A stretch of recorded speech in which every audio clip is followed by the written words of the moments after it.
And when it came to New Year's resolutions, I'd approach each year talking about how I was gonna come up, who I was gonna show, what I was gonna prove, how much money I was gonna make.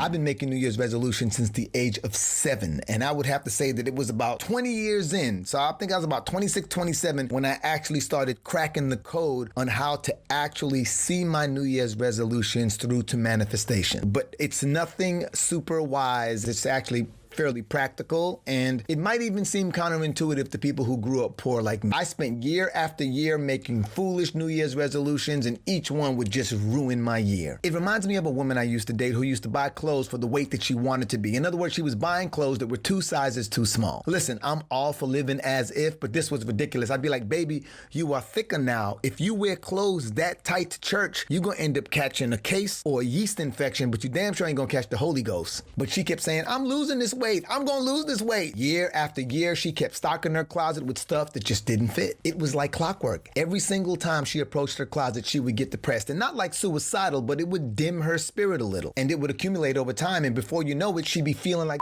and she wouldn't even know why. Me on the outside looking in, it seemed pretty obvious, but she couldn't see that this morning ritual of hers was actually chipping away at her self-esteem. Well, I'm here to tell you, New Year's resolutions tend to have the same effect. Now, many of y'all might not know this, but back in the day, I was a rapper and I had a hit record. It was called Victim of the Ghetto, and it was #1 on the rap Billboard charts for like 4 hours. No, I'm kidding. It was a hit for a minute. But shortly after, my career pretty much took a nosedive. And I spent a long time planning my comeback. Every New Year's Eve, I'd be like, this year, I'm signing with this label. This year, I'm making this much money. This year, I'm going to show so-and-so this. This year, I'm going to prove this and prove that. I also had a habit of saying I had bad luck. And I would say it so much that my girlfriend at the time would also say it. Hell, even my friends would say it. So New Year's Eve of 1996, my girlfriend at the time turns to me and goes, so, what's your New Year's resolution this time? How much money you gonna make this year? And I knew she was being sarcastic because I hadn't made any money the previous years. This was the first time I'd ever done this. I turned to her and I said, that's why you got that brown stuff in between your teeth, because you always talking. No, I'm joking, but what I did say was that my only New Year's resolutions was that I no longer had bad luck. I said that I was gonna party and socialize more and be open-minded. And that was it, but that was enough, because that right there changed my life. It was 1996, and within 2 months, I had started my first internet company, and within 8 months of owning that company, I was making $250,000 a year. And now you gotta understand, $250,000 to a black man coming from my economic background in 1996 had me feeling like Thanos. I had the stones. Actually, I had the balls because I was crazy to even try to start this business, but it changed my life. I started traveling and seeing the world, y'all. I made friends in Japan who would fly me to Hawaii to play golf and they wouldn't even let me pay. I also realized why black women go to Italy and don't want to come back home. My luck had transformed. My life had transformed. My outlook had transformed. So I started trying to reverse engineer everything that I did to get to this point. And I realized in that instance, I didn't focus my New Year's resolutions on monetary gain, material gain, or revenge. For the most part, New Year's Eve of 1996, I focused my resolutions on a complete change of mindset. Internal dialogue.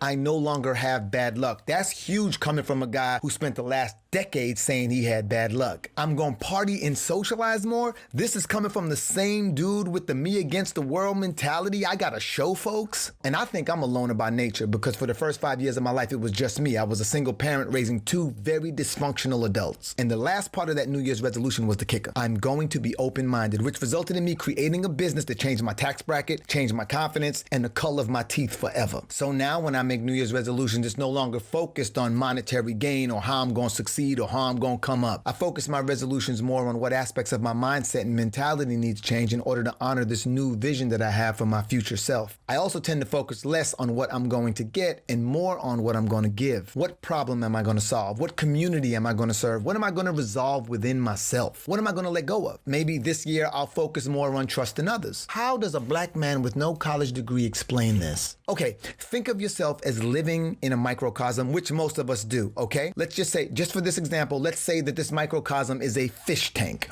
right? Now, in this fish tank, after a while, you get tired of the conditions, right? You can't experience the level of fulfillment and happiness that that you really want, you need more. So what most of us do is we might even swap out the gravel. We might move the rocks around. We might, change the plants, put the plants in different areas. We might even change the little bulb in that. Now, what if I told you that that fish tank was a metaphor for our mindset, the paradigm through which we see the world, our mentality, our outlook? In the simplest of terms, sometimes we have to focus our New Year's resolutions on a complete paradigm shift. Hell, sometimes it includes a change in environment because environment always wins. I did this entire video on habits and how environment influences habits, and that's going to be uploaded to the PEP at a much later date. But again, I promised y'all I was going to stay on track. But let's use habits because habits are a lot like parasites. Sometimes you think you're drawn to certain foods in certain environments because you like those foods and environments, when in fact, it's the parasites that we host that are drawing us to those foods and those environments. And when we resist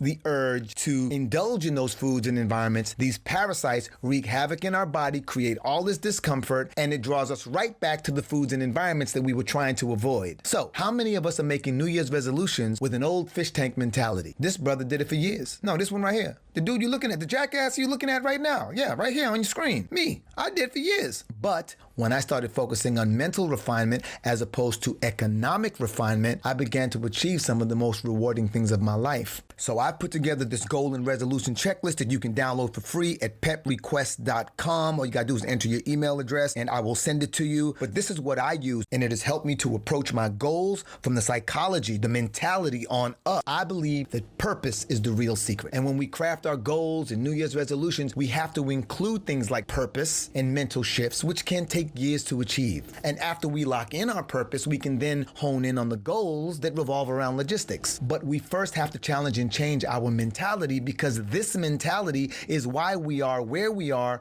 for better or for worse. There's a great quote from Tijuana Jackson in which he says, "Life is like a vending machine. It's full of change. But if you are not experiencing change, you are not really experiencing life. You are experiencing survival." There's this short but thorough article in Inc.com, and it's titled "Science Explains How a Sense of Purpose Adds Years to Your Life." I'm reading from my phone, but the article explained that based on a survey of 6,000 people, whether an individual found their true calling was to be a painter at age 70 or someone had known since age 20 that their purpose in life was to be a philanthropist, their risk of death decreased. Ask me by how much? 0.003%. No, I'm kidding. Actually, it's like 15% over the course of 14 years. Here's my crystal clear example of how I believe we should be crafting our goals and New Year's resolutions. First of all, we have to accept that we don't know what we don't know. So that in itself requires some level of trust and letting go. Trusting who? Letting go of what? Maybe letting go of the need to be right, or the need to be the victim, or letting go of the belief that it's you against the world, or that you have something to prove, a grudge, or letting go of practices that no longer serve your greater good. The list goes on, and as far as trust goes, I don't know, maybe trusting qualified people who are living the life you aspire to. Sounds like a good idea. Trusting that they won't humiliate you or reject you because you don't know certain things or because you ask questions. Or trusting that your rise will not stop even if they do humiliate or reject you. Like I said, I'm a jackass. I made a lot of mistakes. I can't really be speaking for y'all, especially considering that a lot of y'all are probably a lot smarter than me. But for this video right here, I say that crafting a New Year's resolution should start with a change in mentality, a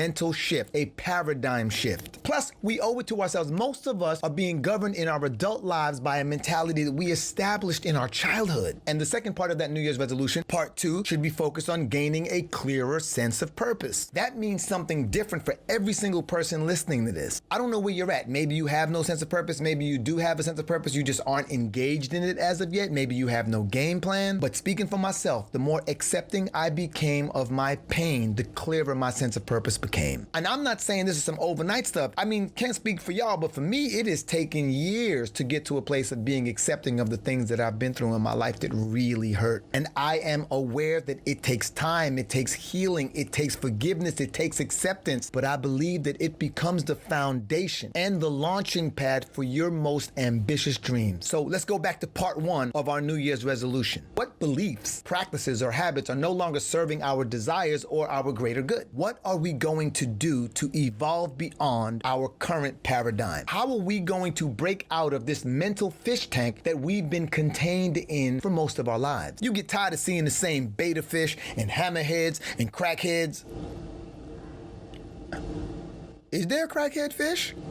And part 2 of this New Year's resolution, what can we learn and master from our pain? Meaning, what hardships have we gone through? Where were the major injustices in our lives? How were we done wrong, whether we did ourselves wrong or somebody else did us wrong? How do we overcome them to a point of being so proud of ourselves that we want to share the blueprint with the world and everyone else who's been through the same struggles? That's how you write out part 2, yo. Remember, serving the community. That's how you find the community. That's how you put it together, in my opinion. So I might write, I'm going to work through and let go of boom, boom, boom to bring about more peace in my heart and a better understanding of self. So maybe a shift in mentality could be the thing that leads us to achieving those dreams. Fine tune that, and then we can move on to the logistics of how much money or growth you or your company are going to make in the coming year. My name is Romany Malco. Thank you so very much for listening. If you'd like more stuff like this, please request an invite at peprequest.com. Deuces, I love you.